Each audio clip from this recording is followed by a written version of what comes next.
But first, LSK sat down with one of the most memorable offensive linemen in New Orleans Saints history, Kyle Turley, and talked about his new career as a musician.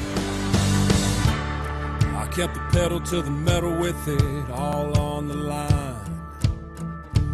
Only it takes one bullet for a man to die. I said I shot the sheriff and the deputy too. When it's all said and done, the dust settled the truth.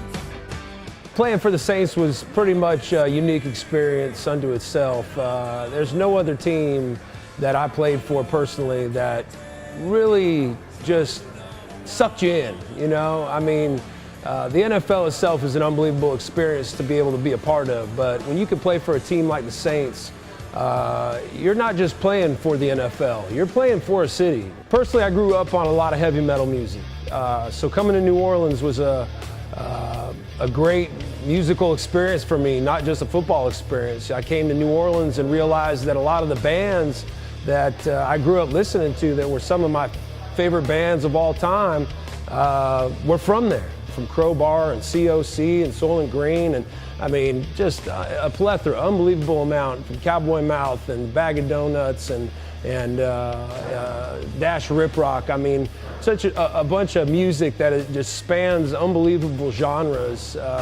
But yet everybody around the city, music-wise, all knew each other and they all got along, you know? I came from out west where the music scene was, you know, it was kind of contentious. Everybody stayed to their own little, you know, subgroup. New Orleans, everybody was family, man, and it just really helped me grow as a musician.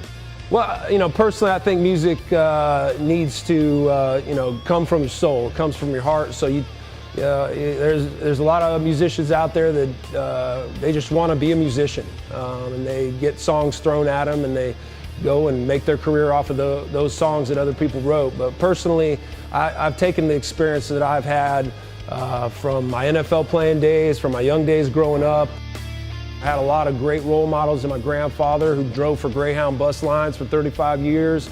My dad, who was a trucker, who, you know, covered the entire United States when I was growing up, and became a police officer and was a very decorated officer over his career. You know, just a lot of great experiences from my personal life, from my professional life as a football player that I've kind of, you know, rolled all into one, and along with those musical influences, have created what I've created here, a bit of an unknown monster as of yet. And I can't remember why, and I can't remember when. Well, my music is from my life, and my life personally has been a hard road. It's been a long, hard road, and those who know me the best, they know that it just didn't come easy. I wasn't the first lineman taken in the NFL draft from San Diego State because I was, you know, just stepped on a football field.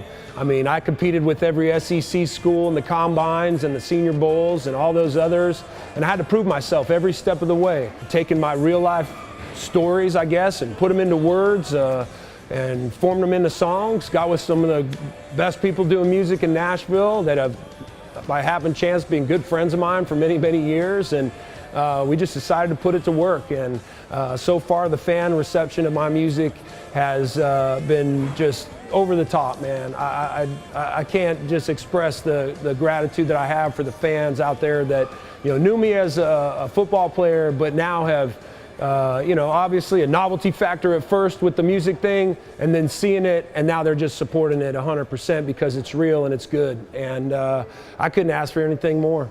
Personally, I just think it's that I'm real. I don't hide anything. I don't try to, you know, be somebody I'm not. And I think that's what the fans respect the most from me, is that I'm always going to tell it like it is. I might not be right all the time, but I'm going to give you a personal point of view that has something to stand behind. You